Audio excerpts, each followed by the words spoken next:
Salam Bapak Ibu Saudara jemaat yang dikasihi dan mengasihi Tuhan. Mari kita masuk ke hadirat Tuhan dalam ibadah yang kudus ini. Saya undang kita semua bangkit berdiri untuk kita mulai ibadah kita. Pertolongan kita adalah dalam nama Tuhan yang menciptakan langit dan bumi, yang memelihara kesetiaan sampai selama-lamanya, dan yang tidak pernah meninggalkan pekerjaan tangannya. Kasih karunia dan damai sejahtera dari Bapa dan Tuhan Yesus dalam persekutuan dengan Roh Kudus menyertai saudara sekalian. Amin.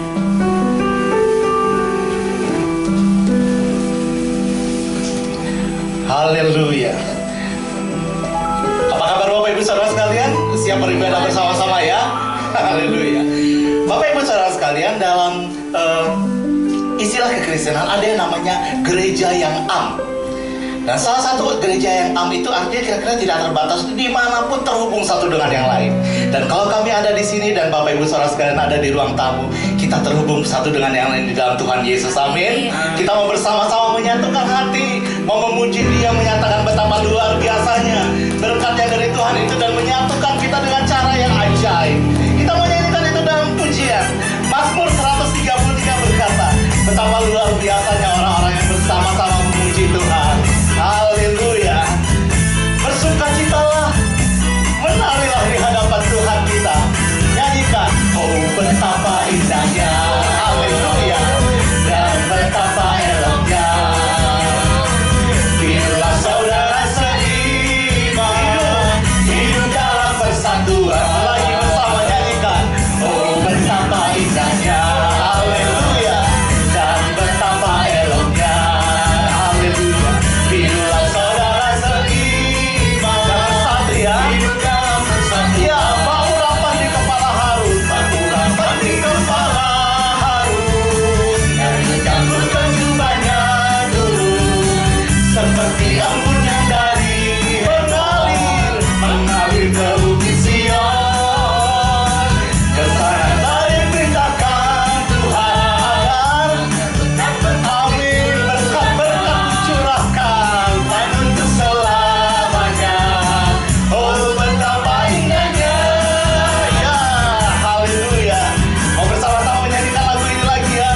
Bersukacitalah, oh betapa indahnya, haleluya, dan betapa eloknya. Ada berkat dalam kesatuan seiman, Dia akan memberkati kita lagi. Oh betapa indahnya, dan betapa eloknya, ya bila saudara seiman hidup dalam persatuan. Urapan di kepala Harun, yang terjangkut dan jubahnya turun, seperti embun yang dari mengalir ke bukit Sion. Kesana saya diperintahkan Tuhan akan berkat-berkat, amin, kehidupan untuk selamanya. Oh betapa indahnya, urapan di kepala Harun, dan jubahnya turun, yang dari mengalir ke bukit Sion. Amin, berkat Tuhan dicurahkan, Tuhan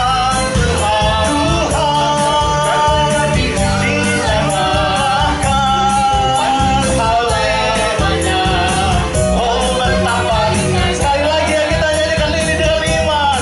Dan di kepala Harun, dan jangkutkan jubahnya turun, seperti embun dari mengalir ke bukit Sion.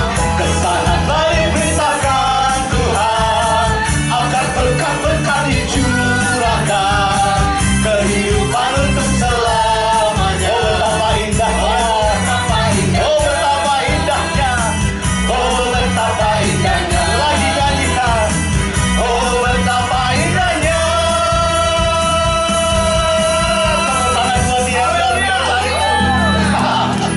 Apa yang diperintahkan Tuhan? Berkat-berkat, amin. Haleluya. Tuhan, terima kasih, kami mengucap syukur kepadamu. Allah kami adalah Allah yang luar biasa. Allah kami adalah Allah yang hidup, yang tidak ada di sana saja, tapi Dia menjamah kami di sini juga. Ada di sekitar kami, menjagai kami. Ada di sekitar kami, memberikan kami kekuatan, memberikan kami pertolongan, memberkati kami dengan hikmat, dengan damai sejahtera, dengan hal-hal yang luar biasa. Tuhan, Engkau Allah yang tidak pernah meninggalkan. Inilah yang akan kami nyanyikan. Kami mau bersyukur kepadamu, karena Engkau adalah Allah yang setia. Allah yang setia, Allah yang setia. Amin, amin Tuhan. Terima kasih Tuhan Yesus. Haleluya. Engkau ada bersamaku di setiap musim hidupku. Amin. Tak pernah Kau biarkan ku sendiri.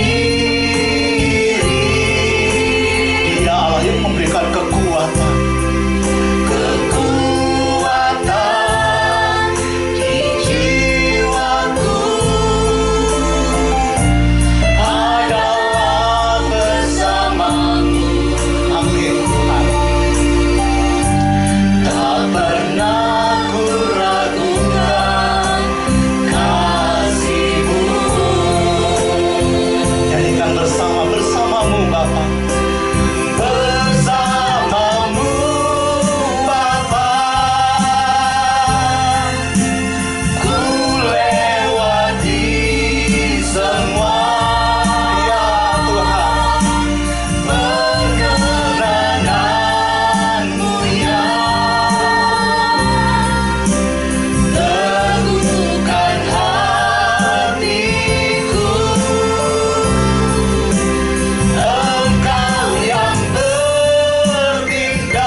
kasih Tuhan Yesus. Nyanyikan ini bersamamu Bapa. Kami sanggup melewati semua. Bersamamu Bapa, ku lewati semua. Amin Tuhan. Perkenananmu ya teguhkan hatiku. Engkau bertindak dengan kekuatanmu yang bertindak, yang beri pertolongan, memberi pertolongan. Amin. Anugerahmu besar melimpah. Sekali lagi kita mau nyanyikan ini, katakan bersamamu Bapa, kami sanggup melewati semua. Bersamamu Bapa, ku lewati semua. Perkenananmu ya Tuhan, teguhkan hatiku. Engkau yang bertindak, memberi pertolongan.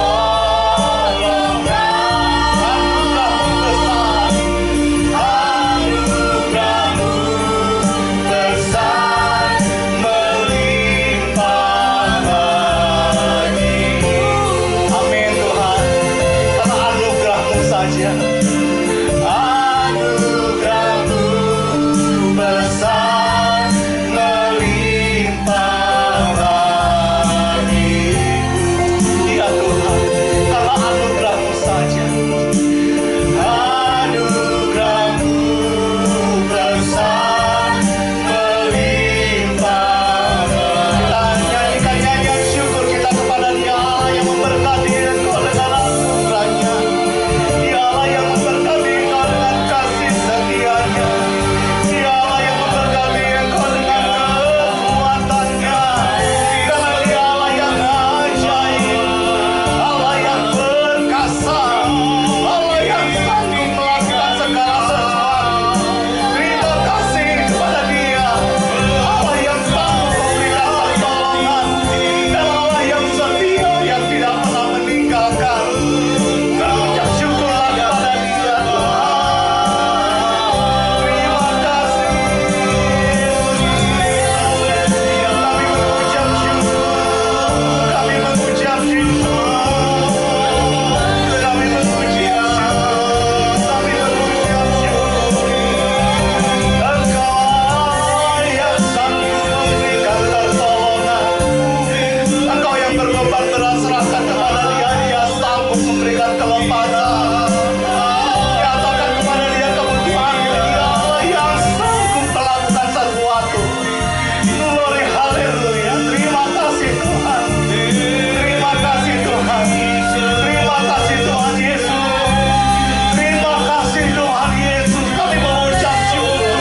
Terima kasih Tuhan Yesus. Kami mengucap syukur. Haleluya. Haleluya. Haleluya. Terima kasih Tuhan. Haleluya. Terima kasih Tuhan. Terima kasih Tuhan Allah yang tidak pernah meninggalkan. Dan kami tahu ketika kami bersama-sama bersekutu, ada berkat Allah yang tercurah bagi kami semua. Haleluya. Haleluya. Karena itu kami bersama-sama di tempat ini dan di tempat kami masing-masing.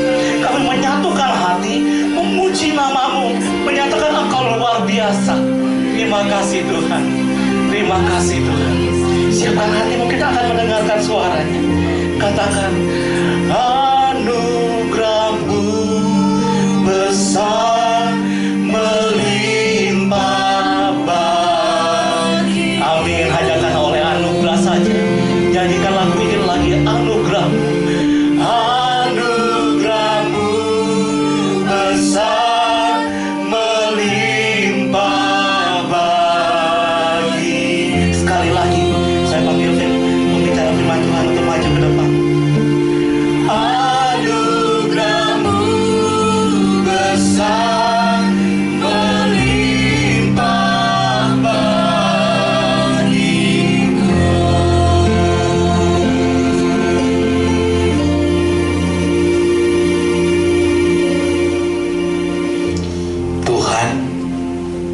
Engkau Elohim, Bapa, Putra, dan Roh Kudus yang esa, yang tidak pernah bergeser dari keberadaanmu, dan Engkau konsisten dengan apa yang menjadi visi dan misi Tuhan untuk menyelamatkan kami secara pribadi, dalam rumah tangga kami, pekerjaan kami, persaudaraan kami, kesehatan kami, bahkan semangat kami. Berbicaralah kepada kami, dan kami siap untuk mendengar. Terlebih dari itu, kami perlu Roh Kudus. Mampukan kami melakukan firman yang kami dengar, agar hidup kami hidup dalam berkat dan bukan dalam kutuk, dan nama Tuhan dipermuliakan. Banyak orang diberkati melalui kehadiran kami, dan kami dilayakkan sebagai persembahan yang kudus dan berkenan kepada Tuhan. Berbicaralah Tuhan, kami siap mendengarnya, dalam nama Tuhan Yesus. Haleluya, amin. Salut Bapak Ibu Saudara. Terima kasih untuk tim pemuji. Masih dalam ibadah online, masuk minggu ketiga dari bulan Oktober, dari tema Reclaim of Calling, merebut kembali panggilan. Semboyan orang bertobat itu mengatakan seperti ini: bersatu kita teguh, bercerai kawin lagi. Nah, tetapi berikut ini peribahasa yang sangat bagus Bapak Ibu Saudara. Bersatu kita teguh, bercerai. Nah, kalau masih bilang kawin lagi, harus bertobat hari ini juga. Peribahasa ini mengatakan bersatu kita teguh, bercerai kita runtuh. Peribahasa ini memiliki arti bahwa sesuatu akan berhasil apabila dikerjakan dengan bergotong royong. Semut, bangsa yang tidak kuat, tetapi yang menyediakan makanannya di musim panas. Jangankan belalang, jangankan cuman kelinci atau ikan asin, gajah pun bisa semut pindahkan ke rumahnya loh. Karena mereka gotong royong. Kuncinya adalah persaudaraan yang rukun. Bapak Ibu Saudara, jika ada satu anggota keluarga yang lari dari panggilannya, minggu pertama kita bicara, jadi panggilan seorang suami dalam rumah tangga itu mengasihi istri seperti mengasihi dirinya sendiri. Panggilan seorang istri menghormati suaminya seperti menghormati kepada Tuhan. Panggilan suami istri mendidik anak-anaknya dengan firman Tuhan.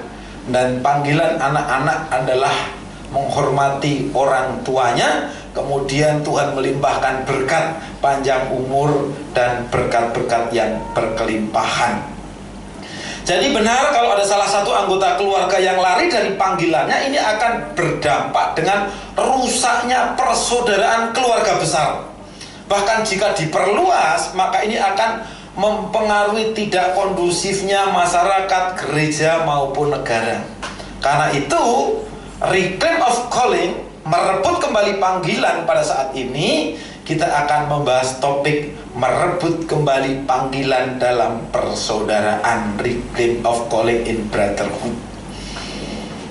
Belajar dari analogi kerukunan semut itu, kita akan melihat tentang persaudaraan yang rukun. Mazmur 133, ini cara menghafal ayat yang paling mudah itu dengan menyanyi. Saya mengajak kembali untuk tim pemuji. Kalau tadi, oh betapa indahnya dan betapa eloknya, Pak David bingung waktu dia bilang apa? Seperti minyak di kepala Harun yang meleleh ke janggut Harun. Pak David mau elus-elus jenggotnya, tidak ada. Saya masih memperingatkan. Ayo Pak Tarman, Mazmur 133. Sungguh alangkah baiknya.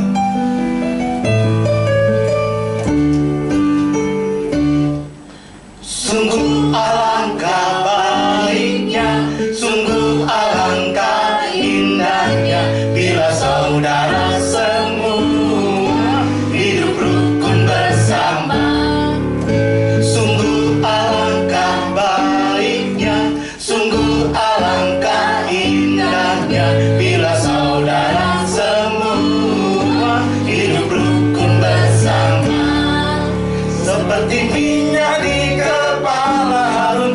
kecanggut dan jubahnya turun seperti embun yang dari Hermon mengalir ke bukit Sion.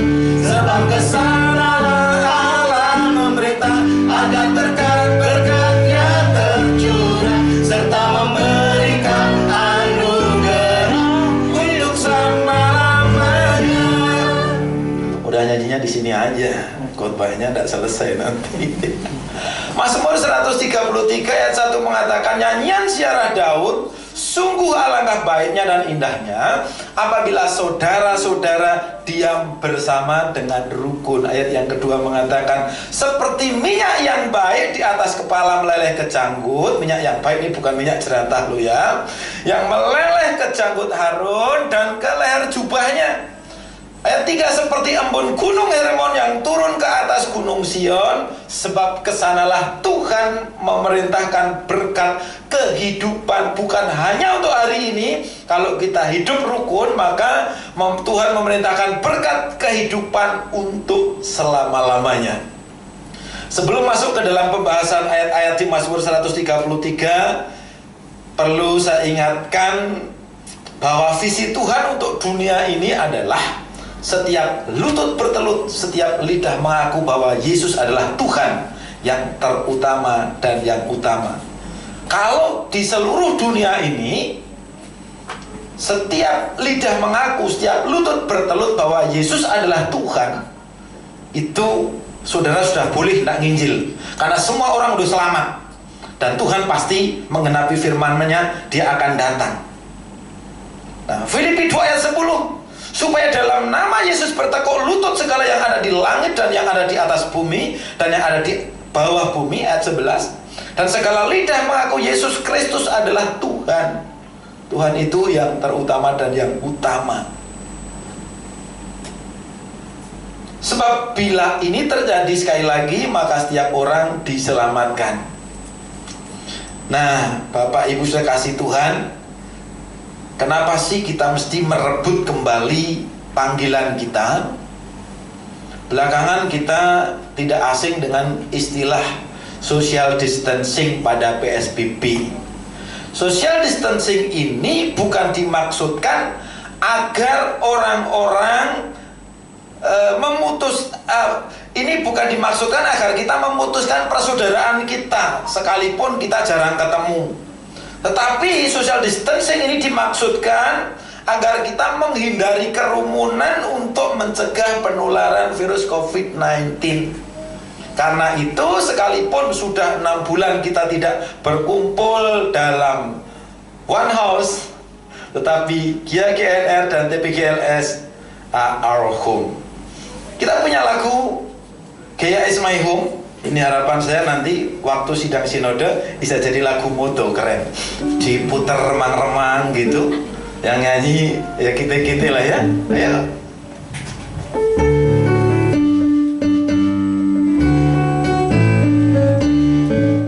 GIA is my home, GIA is your home, GIA is our home, praise the Lord.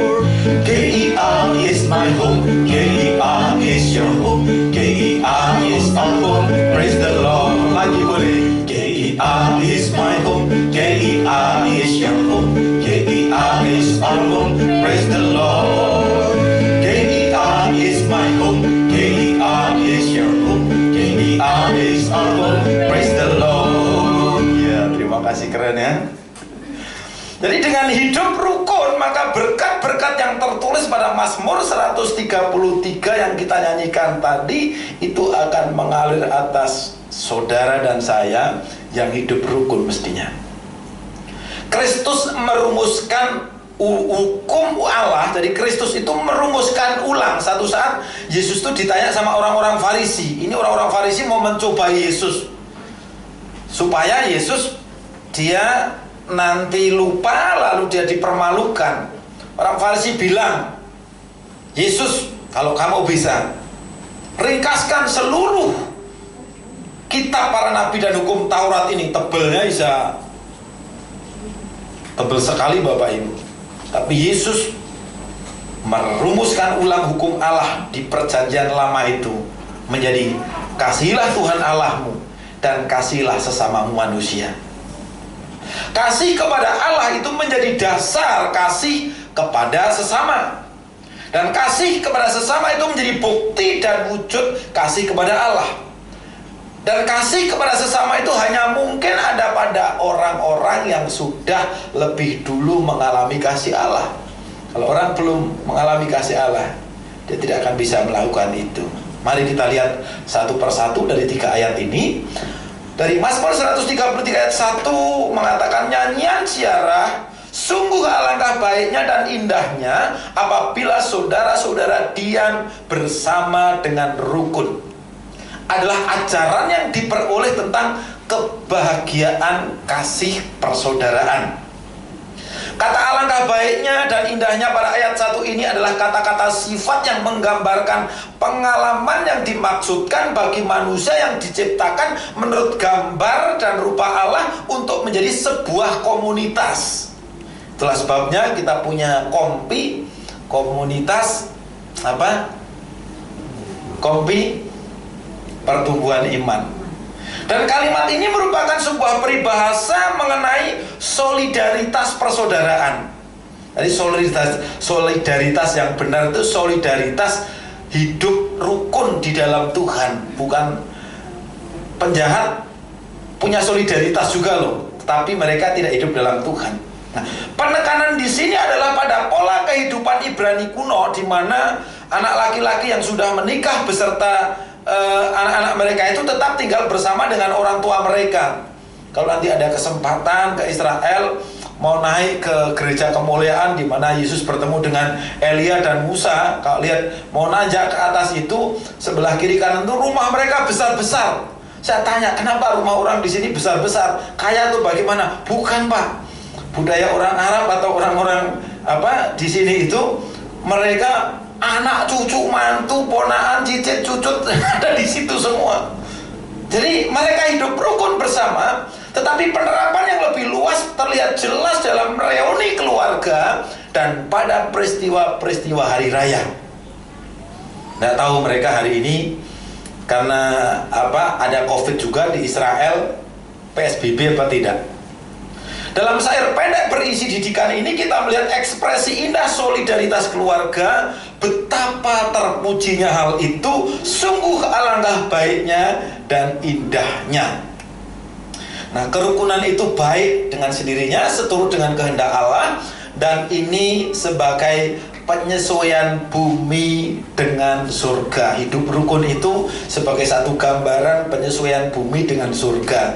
Jadi hidup rukun itu latihan hidup di surga. Kalau di bumi kita banyak musuh, jangan harap kita nanti masuk surga.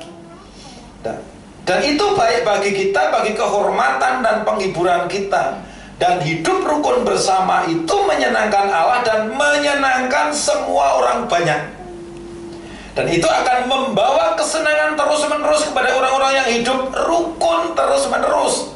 Rukun hidup terus-menerus. Sungguh alangkah indahnya ketika suasana surga turun ke atas bumi. Ayo kita nyanyi lagi. Oh, Pak Tarman kemana? Nah, jadi Bapak Ibu, sungguh alangkah indahnya ketika suasana surga turun ke atas bumi. Dalam doa Bapa kami disebutkan, jadilah kehendakmu di bumi seperti di surga. Ada lagu lama ini, ya akapela enggak apa-apa. Suasana surga turunlah. Suasana surga turunlah. Suasana surga turunlah. Kami berbakti padamu. Suasana surga turunlah. Suasana surga turunlah. Suasana surga turunlah. Kami berbakti padamu. Suasana surga turunlah. Jadi ketika kita hidup rukun di dalam Tuhan, suasana surga itu turun atas kita. Jadi kalau kita latihan hidup di surga, nanti begitu kita masuk ke surga, kita tidak pelongo kayak orang yang terlambat mental gitu. Jadi udah biasa, saya tidak takut di surga itu kekurangan pekerjaan. Tadi Pak Kowo tanya, kurang tidur ya Pak Titus gitu. Saya jam 3 baru tidur, setengah 2 baru kirim renungan misbah keluarga ke Leno. Saya bilang, maaf ya No, kirimnya midnight. Kenapa? Supaya lebih cepat internetnya. Jadi kalau kita tidak pernah mengerjakan pekerjaan surga di dunia ini, mau apa di surga nanti? Pokoknya kalau kita tidak pernah latihan hidup seperti di surga, dijamin bosan di surga. Kalau bosan di surga mau kemana coba? Ayat 2-3 mengatakan, seperti minyak yang baik di atas kepala meleleh ke janggut dan meleleh ke janggut Harun dan ke leher jubahnya. Ayat 3, seperti embun gunung Hermon yang turun ke atas gunung Sion, sebab kesanalah Tuhan memerintahkan berkat kehidupan untuk selama-lamanya. Ayat ini adalah gambaran tentang ajaran kasih persaudaraan dalam 2 kiasan perbandingan. Nah, bagaimana keindahan ini digambarkan? Yang pertama, kerukunan ini harum seperti minyak urapan suci. Kita tidak bisa membayangkan sekarang. Anggap aja sekarang minyak wangi lah. Kalau dulu itu minyaknya benar-benar cenceman dari banyak bahan-bahan yang luar biasa. Jadi kerukunan ini harum seperti minyak urapan suci yang dibubui dengan wewangian yang kuat dan menebarkan aromanya untuk menyukakan semua orang yang ada di sekeliling. Dan ketika dicurahkan ke atas kepala Harun atau imam-imam besar penerusnya, dengan begitu berlimpah sehingga mengalir turun ke wajah, bahkan ke leher jubah sampai ke jahitan baju kebesaran dia. Nah, dari ayat 2 ini kita bisa melihat kiasan. Yang pertama kita lihat tadi, dengar minyak ini suci. Nah, demikian juga seharusnya persaudaraan kita dengan hati yang murni harus dipersembahkan kepada Allah dan bagi orang-orang di sekeliling kita. Yang jelas kalau kita hidup persaudaraan dengan rukun, tidak ada saudara-saudara pada berantem, tidak ada. Yang kedua, minyak ini dibuat dari bahan yang ditentukan Allah. Jadi sekarang kalau orang pada pakai minyak urapan, oh tidak ada minyak, pakai minyak sawit, pakai minyak tawon, pakai minyak apa itu, disinfektan. Kalau zaman dulu mati loh. Si anaknya Harun aja bawa api yang lain, mati. Jadi kenapa ini terjadi? Supaya kita benar-benar hidup kudus, menghormati Tuhan. Minyak ini dibuat dari bahan yang ditentukan Allah. Nah, ini menggambarkan begitu juga seharusnya orang-orang percaya itu belajar dari Allah untuk saling mengasihi. Dan mengasihi itu sangat berharga dan tidak boleh dipergunakan untuk kepentingan biasa. Begitulah kasih suci itu dalam pandangan Allah sangat mahal harganya. Dan minyak itu menyenangkan bagi Harun sendiri dan juga bagi semua orang yang di sekelilingnya. Kasih suci itu seperti minyak dan wangi-wangian yang menyukakan hati. Dan kasih Kristus kepada umat manusia adalah bagian dari minyak ini sebagai tanda dari kesukaan itu yang dengannya ia diurapi lebih dari orang-orang yang lain. Harun dan anak-anaknya ini tidak boleh melayani Tuhan sebelum mereka diurapi dengan minyak ini. Nah, ini perlu belajar. Kadang-kala kita orang pengen melayani di gereja, dia tidak dilihat pertobatannya, kemudian tujuannya supaya gereja ramai, ayo melayani. Bukan Bapak Ibu, ini hadirat Tuhan itu kudus suci. Jadi Harun dan anak-anaknya ini tidak diperbolehkan melayani Tuhan sebelum mereka diurapi dengan minyak yang suci tadi. Dan pelayanan-pelayanan kita pun tidak akan diterima oleh Allah tanpa kasih yang suci ini. Nah, jika kita tidak memiliki kasih ini, kita sama sekali tidak berguna di depan Tuhan. 1 Korintus 13 ayat 1 sampai 2. Jadi tentang keindahan yang digambarkan tentang kerukunan tadi. Yang pertama, kerukunan ini harum seperti, jadi kerukunan itu harum seperti minyak urapan suci. Kemudian yang kedua, minyak ini membuahkan hasil. Dan selain berguna, minyak ini juga menyenangkan. Ia seperti embun. Ia membawa berkat-berkat yang melimpah, yang tercurah sebanyak tetesan embun. Siapa yang bisa menghitung tetesan embun? Tidak ada. Jadi orang yang hidup rukun terus-menerus akan membuahkan hasil.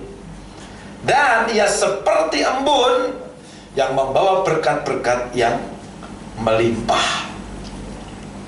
Bagi orang yang hidup rukun, ayat ini ayat dalam renungan beberapa waktu lalu, Ibu Gembala pernah menyampaikan ayat renungan Filipi 4 ayat 19. Dia menyampaikan Allahku akan memenuhi segala keperluanmu menurut kekayaan dan kemuliaannya dalam Kristus Yesus. Jadi bukan ini khotbah dalam khotbah, tapi hidup rukun itu kita punya janji dalam perjanjian baru itu tadi. Allahku akan memenuhi. Siapa sumber sumber yang berjanji itu siapa? Allahku. Kemudian seberapa banyak kita akan mendapat janji berkat penuh. Kemudian tinggal kapasitas kita. Bisa enggak kita sedia wadahnya? Semakin kita rukun, maka semakin wadah untuk menerima berkat itu lebih besar lagi.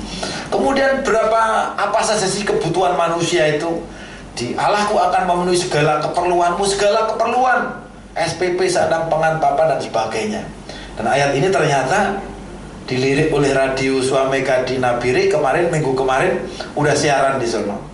Nah, mereka minta GNR Bapak Ibu untuk kita menjadi salah satu narasumber untuk siaran radio. Jadi apa yang kita saringkan di mimbar ini akan memberkati bukan hanya di Indonesia.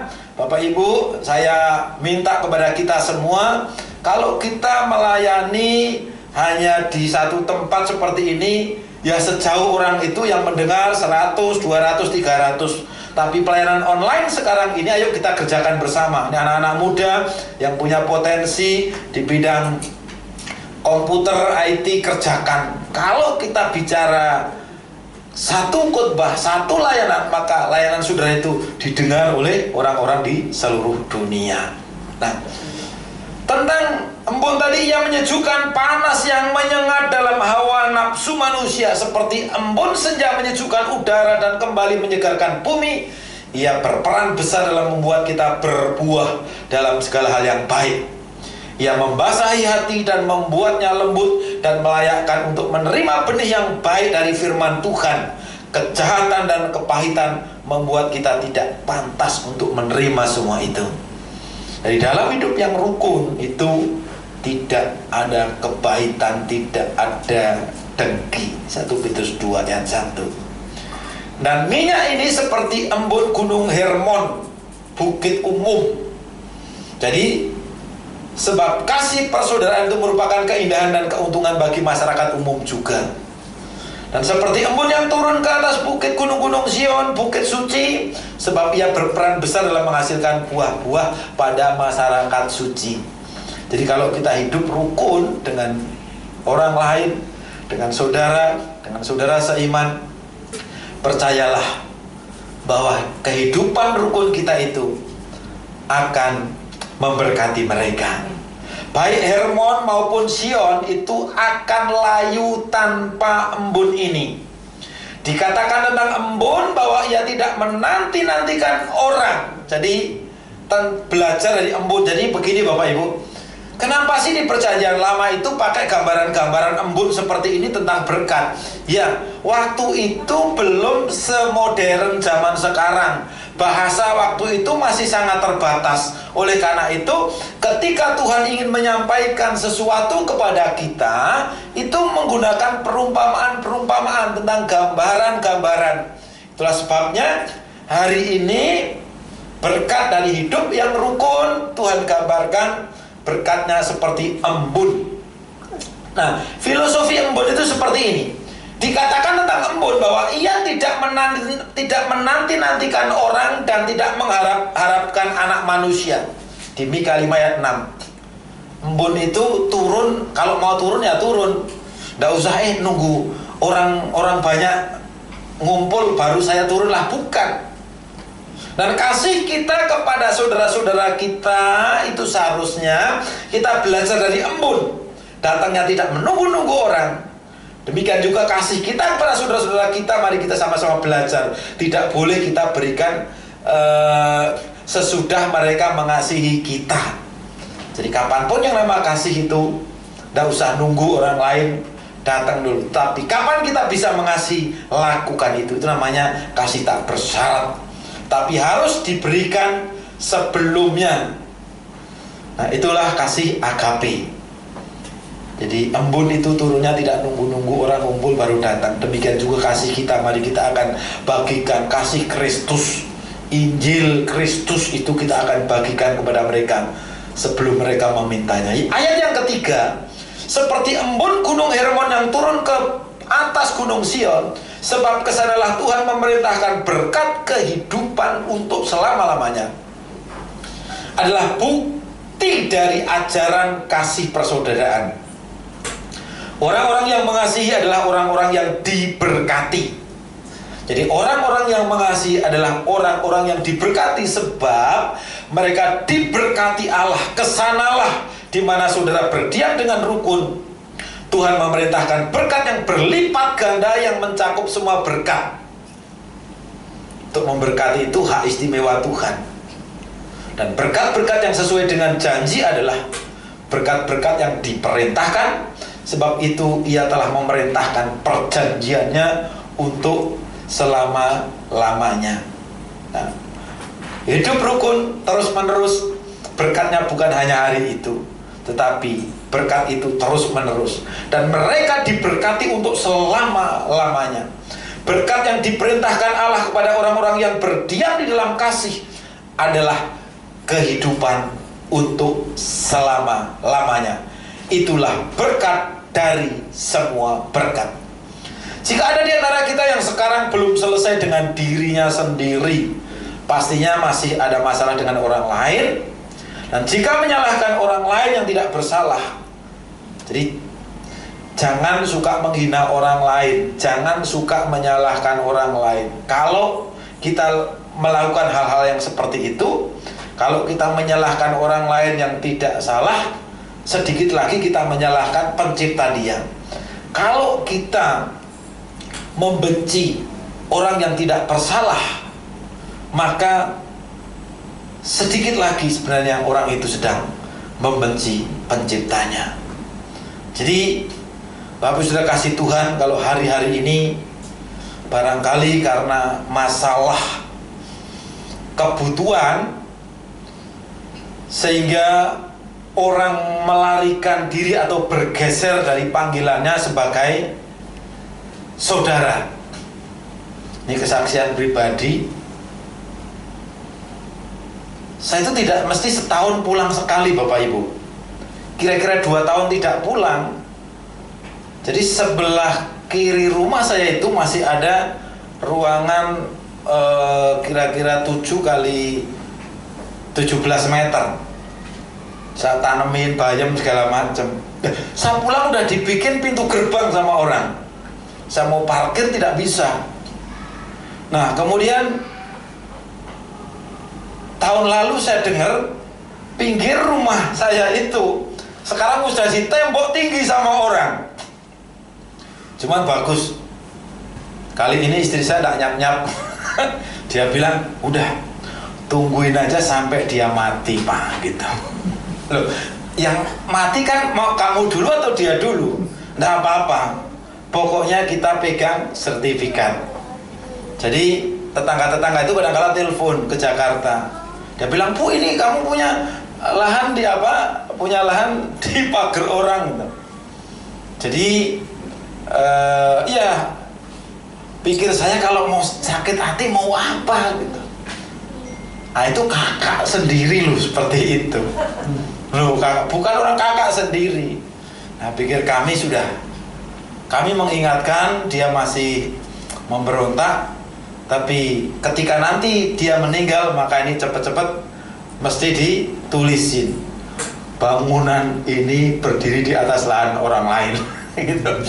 Jadi sampai hari ini untuk apa kalau saya ngotot-ngotot pulang juga saya tidak bisa pakai, silahkan pakai. Yang penting saya masih rukun dengan dia. Sudah begitu aja, kalau saya pulang, ya namanya saudara, saya juga tangan saya tidak terbuka mesti turun memberkati seperti ini. Jadi panggilan apa yang harus direbut kembali dalam persaudaraan? Sadar bahwa saudara dan saya ini telah dipilih, ditetapkan untuk berbuah. Yohanes 15 ayat 16. Bukan kamu yang memilih aku, tapi akulah yang memilih kamu. Dan aku telah menetapkan kamu supaya kamu pergi dan menghasilkan buah, dan buahmu itu tetap, supaya apa yang kamu minta kepada Bapa dalam namaku diberikannya kepadamu.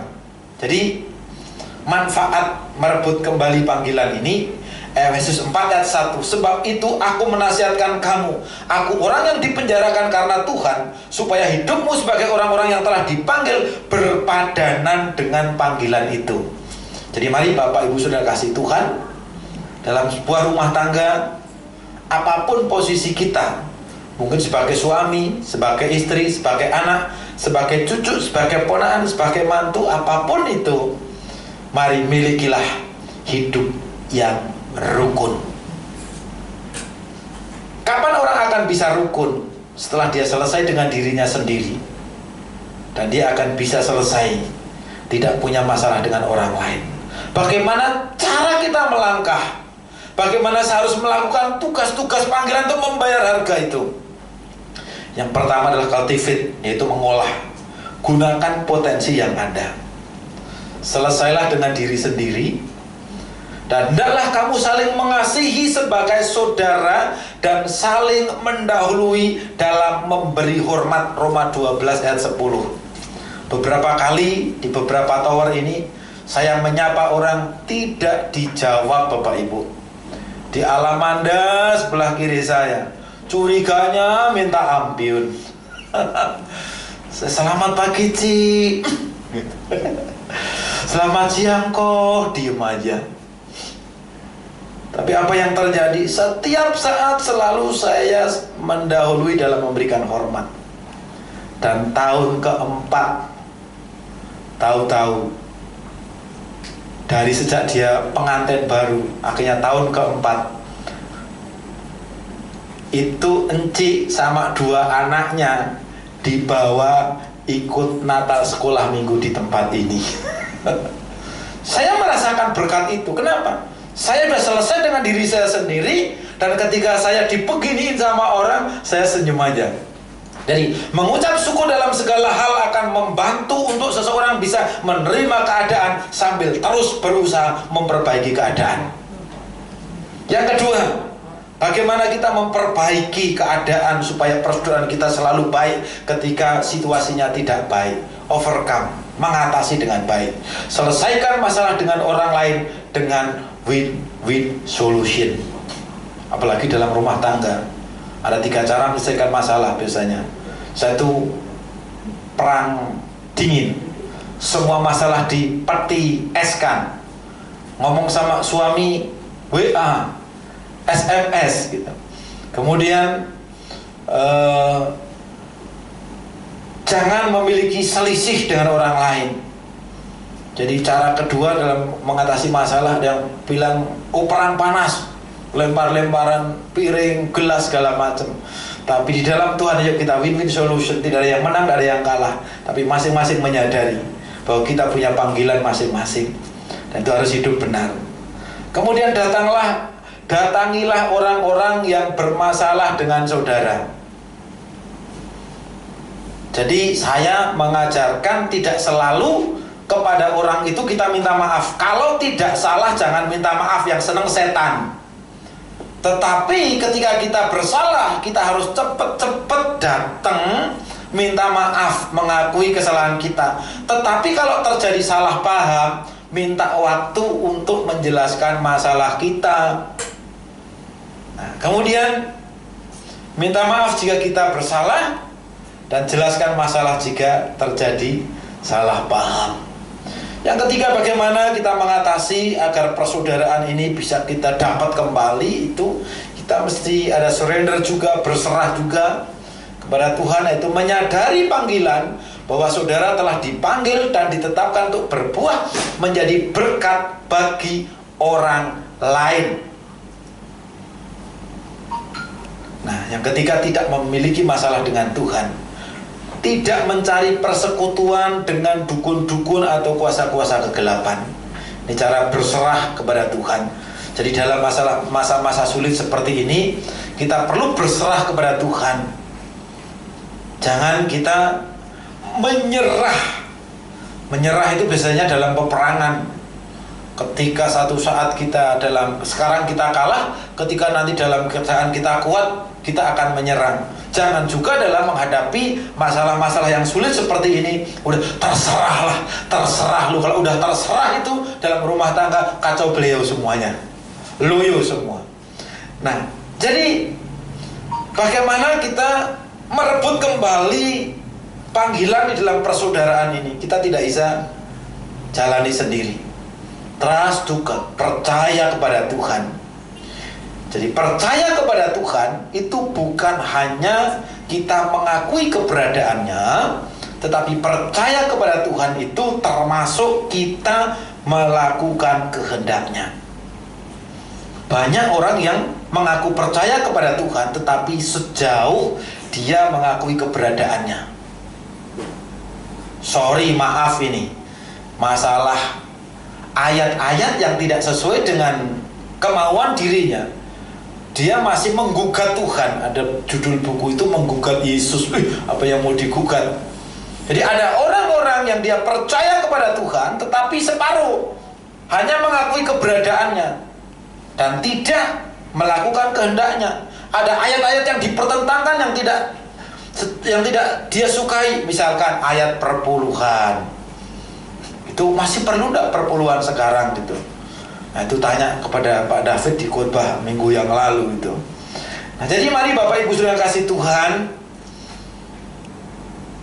jika dalam tubuh ini ada salah satu bagian tubuh yang sakit, maka anggota tubuh lainnya akan ikut terganggu dan turut merasakan. Begitulah gambaran hidup rukun bersama ini. Kalau ada salah satu di antara kita, ada yang sedang mengalami kelemahan, ayo, seperti fungsi tangan kanan, tangan kiri. Kalau tangan kiri lagi gatal gitu, enggak usah ngomong loh mulut, tangan, tolong dong garukin tangan kiri, otomatis kalau tangan kiri gatal langsung begitu kan. Nah, seperti itu. Jadi hidup rukun ini seperti kerjasama 5 jari manusia. Hilang satu jari saja, itu bisa berarti hilang kekuatan. Jempol, coba bayangkan kalau tiba-tiba kita itu hilang jempolnya gitu, dalam mimpi lah, hilang jempolnya itu, ini tidak main-main sudah, sekalipun jelek, pendek, gitu. Tapi ini kekuatan. Tanpa jempol, makan pakai sendok bingung, apalagi pakai sumpit. Karena itu pada zaman raja-raja dulu, ketika seorang raja tertangkap, biasanya raja itu akan dipotong jempolnya. Kenapa begitu? Dengan dipotong jempolnya, dia tidak bisa pegang pedang dengan lincah lagi. Yang terakhir, Bapak Saudara, tentang 5 jari dalam tangan ini, dalam kerohanian, 5 jari ini gambaran 5 jawatan gereja. Nah, coba kita angkat tangannya, ini jempol, jari telunjuk, jari tengah, jari manis, ini jari kelingking. Nah, dalam 5 jawatan gereja, ini yang jelek, yang pendek, paling gendut sendiri, ini bisa kemana-mana. Ini mewakili jawatan rasul. Jadi bukan jabatan tapi jawatan. Jadi orang yang punya jawatan rasul, kalau punya rasul itu bisa kemana saja. Nah, yang ini telunjuk ini jawatan nabi. Nabi itu penyambung lidah Allah. Tidak peduli nabi itu miskin atau dia kaya, pokoknya lihat orang tidak sesuai dengan firman Tuhan, tunjuk aja gitu. Nah, satu saat jawatan rasul bisa menempati ini. Dan tengah yang paling panjang ini jawatan penginjil. Orang yang punya karunia menginjil, biarpun kagak punya duit bisa keliling dunia loh, dan tidak takut dia tidak bisa berjalan. Nah, ini seperti ini. Kemudian Ini jari manis, ini jawatan gembala, ini lemah dari yang lain. Tapi biasanya ini tempat untuk naruh cincin kawin. Nah, kalau orang punya jawatan gembala, biasanya punya hati gembala ini, begitu dia datang ke satu tempat, dia mau menikah dengan gerejanya. Menikah dengan gerejanya artinya. Nah, kemudian jangan sepelekan yang kecil ini. Ini jawatan pengajar, guru. Jadi kadangkala jawatan guru itu di gereja kurang mendapat penghormatan seperti yang lain. Tetapi coba tidak punya cetek, masuk mobil mau pakai jempol. Jadi Bapak Ibu sudah kasih Tuhan, firman Tuhan mengatakan justru anggota-anggota tubuh yang lemah ini yang harus mendapat perhatian khusus. Ini saya perjelas sekali lagi Bapak Ibu, supaya kita tetap memiliki hidup persaudaraan ini. Satu saat juga kan pada menyombongkan diri, mulut sombongin diri. Oh, coba tidak ada mulut, perut kelaparan. Coba perut bilang, coba tidak ada perut, saya yang paling hebat. Coba makanan yang kamu masukkan dari mulut, kalau saya tolak juga muntah lagi. Kemudian yang lain merasakan paling hebat. Yang terakhir minta maaf ini, ada bagian tubuh yang dia mulai gelisah. Ini semua orang hebat-hebat memamerkan diri sendiri. Saya ini baru mau bicara saja orang udah tutup hidung, gitu. Dan dia akhirnya oke lah, saya tidak mau ngomong lah. Saya mau aksi diam diri saja. 3 hari Bapak Ibu, 3 hari anggota tubuh ini tidak berfungsi. Mata mulai kunang-kunang. Hari keempat apalagi dia mulai sakit perut. Hari kelima udah semua lemes badan, cari UGD. Dan sampai di mana? Sampai di UGD udah dia harus disedot anginnya. Dan apa anggota tubuh yang dianggap paling lemah itu adalah, jangan dilanjutin Baswedan loh ya. Jadi mari Bapak Saudara kasih Tuhan, siapapun saudara di dalam rumah tangga, apapun panggilan saudara, tetaplah berdasarkan firman Tuhan dan lakukan panggilan itu. Yang sebagai suami lakukan panggilannya sebagai suami, istri lakukan panggilan sebagai istri, anak-anak lakukan panggilan sebagai anak. Dan hiduplah rukun di dalam Tuhan. Maka dengan demikian, ketika kita hidup rukun terus-menerus, maka berkat-berkat itu akan mengalir untuk selama-lamanya. Cara bagaimana berkat itu datang, itu Tuhan punya cara. Yang harus kita lakukan adalah dengar firman Tuhan dan lakukan dengan setia sampai mati, bukan setengah mati. Maka berkat-berkat itu akan datang kepada saudara. Caranya Tuhan yang punya cara. Tuhan Yesus memberkati. Kita berdoa. Terima kasih Bapa di surga, hari ini hamba-Mu menjadi bagian dari komunitas GIA, GNR, TPI, GLS juga. Dan biarlah kami boleh membangun persaudaraan satu dengan yang lain. Masing-masing kami mempersembahkan yang terbaik dari apa yang ada pada kami. Tidak usah menunggu, tetapi biarlah kami melakukan firman-Mu dengan setia. Dengan demikian maka Tuhan yang akan menggenapi janji firman Tuhan untuk memberkati kami. Terpujilah nama-Mu Bapa di surga.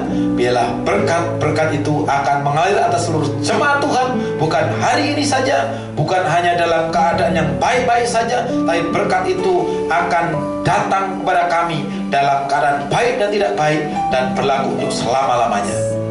Biarlah kami memiliki kehidupan yang rukun hari ini sampai selama-lamanya, dalam Tuhan Yesus Kristus. Amin. Tuhan memberkati.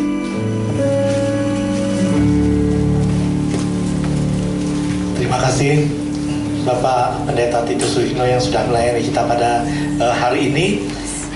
Saudara diberkati. Haleluya. Sebelum kita mengakhiri ibadah online kita pada hari ini, ada beberapa pengumuman yang ingin saya sampaikan.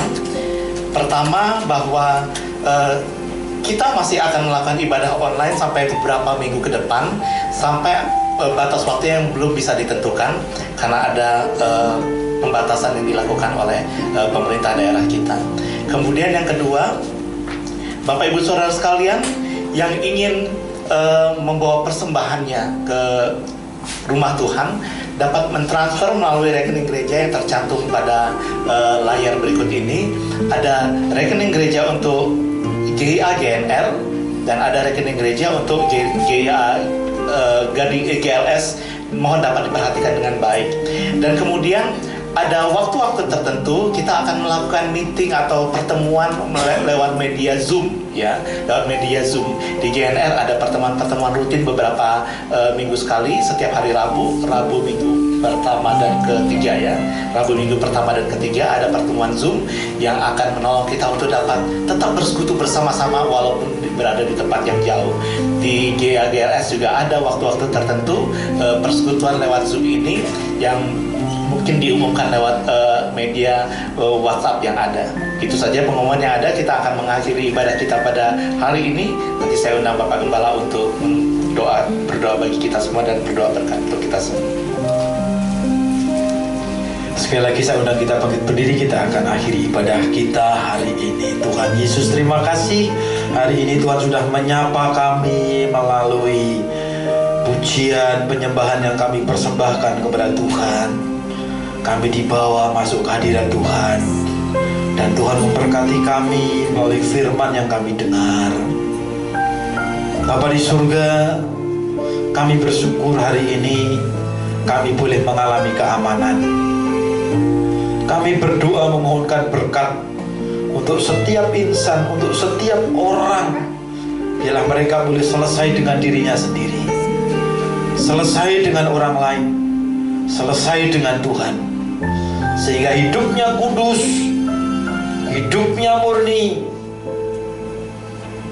Dan ketika mereka disatukan, mereka boleh menjalin komunitas persaudaraan yang merukun.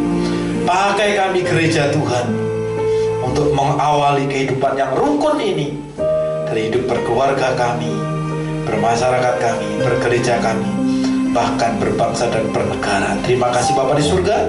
Tuhan memberkati bangsa dan negara kami. Tuhan memberkati gereja-gereja Tuhan. Kami juga berdoa hari ini, mereka sedang sakit, Tuhan sembuhkan dalam nama Yesus. Yang letih lesu, Tuhan memberikan kelegaan. Dan hari ini mereka yang sedang kehilangan arah, biarlah mereka boleh mengarahkan pandangannya kepada Kristus, karena Yesus adalah jalan dan kebenaran dan hidup.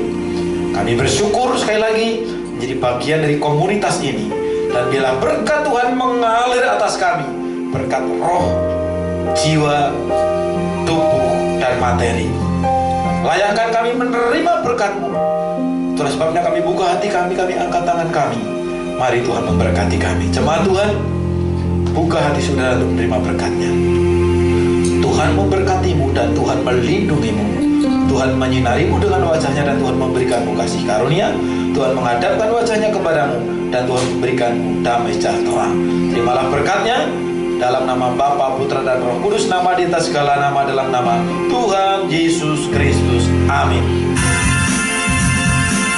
Mari kita menyatukan hati bersama-sama, taatlah pada firman Tuhan dan dipulihkan. Haleluya. Nyanyikan ini bersama-sama, ya. Kita proklamasikan. Kan ada kebangkitan yang besar, kan ada pemulihan diri kami, kan ada kebangkitan yang besar, yang berseru kepada Yesus, yang berseru kepada Yesus.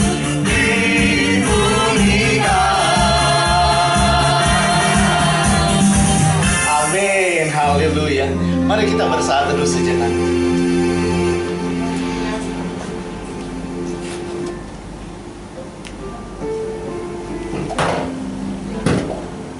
Ibadah kita telah selesai. Selamat hari Minggu. Tuhan Yesus memberkati.